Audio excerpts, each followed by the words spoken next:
Hello everybody, it's Fraser here again with another dev diary for the first-person shooter zombie kind of game we're making. So where we left off last time, we just had a very basic game with like you can move and shoot and stuff like that. So then I haven't released a video in the last couple days because I've been doing some minor tweaks to the game and added a little more content, which makes it a little more playable. So I've made a build over here of the game, so it's got an executable and just some data files here, and hopefully it won't be too laggy when I run it here. I just dropped this down just fast, so the graphics won't look as great as they normally would, but we can deal with that for now. So you can see it makes, this is the resolution I set with it, just because this is what I built it in the editor, so it looks best like this, I guess. Okay, so here we are. The first thing you'll notice is, well, I don't know the first thing you'll notice, but I noticed there's rain.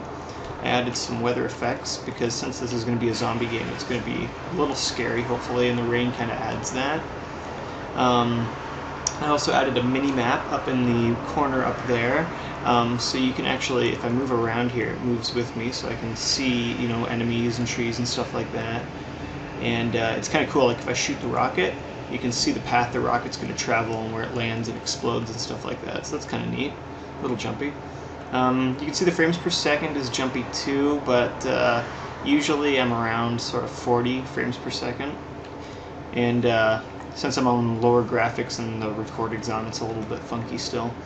On top of that, we've got a new GUI interface. So there's player information on the bottom left, which shows how many bullets I have and my health and stuff, which isn't really new. And on the right, it shows the target's health and you know, if they're a zombie or whatever. So I had to go through a couple revisions of that because I had it before that the target was just above the enemy's head, and it would follow them around, which looked kind of cool, but I think this was just a better way of dealing with it. So yeah, I've also added some more environment stuff like trees, different grasses, and the terrain is currently not being worked on by me, but this is just it's a big open world right now. So if we want to engage this guy over here, there's a couple different ways we can do it. Now we can zoom in, so if we want to get a better shot, right click and you can zoom in on the enemy. You can also crouch by holding control and sort of move forward like this, or uncrouch. Okay, so he's coming at us here. So if I shoot at him, his health should go down, as you can see in the right there, so you know he's almost dead. What else? I also put in a melee combat, so if I run up to him and hit the melee button, oops, it does some damage, as you can see there. Oh, he actually killed me, because there's kind of a cooldown on the melee damage, so that's kind of neat though. You can see how I die, it just restarts like that. So I'm back at the spawn. And also there's no mouse in the way, which is kind of nice. I removed the cursor. So here we go, shooting, there we go, he's dead. I still haven't fixed that animation, the ragdoll yet, but whatever. I'm not going to keep this model anyways, it's going to be a zombie in the end. And I put in some more models like this building here, and there's a rock and stuff, and these have collider meshes on it, so I can actually jump on the rock, as you can see here, and I can't walk through this building or anything. I can go through the trees and that.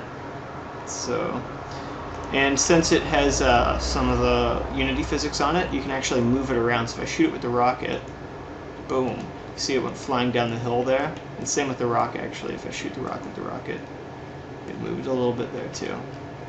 And even the machine gun can kind of move the objects a little bit, as you can see there. So those are some of the bigger updates, I guess, that I put in the game so far. There's still a lot that we want to do, but it's starting to come together nicely. And hopefully when I get my new parts for my computer, I'll be able to run this on high and be able to actually put some nice graphics and stuff like that in to show you guys. So yeah, that's it, and I'm going to exit just by pressing escape, another thing I put in there, and we're back. So that's that for now, and hopefully we'll bring you an update later with some more of the cool stuff we're putting in. Hope you enjoyed it. Thanks.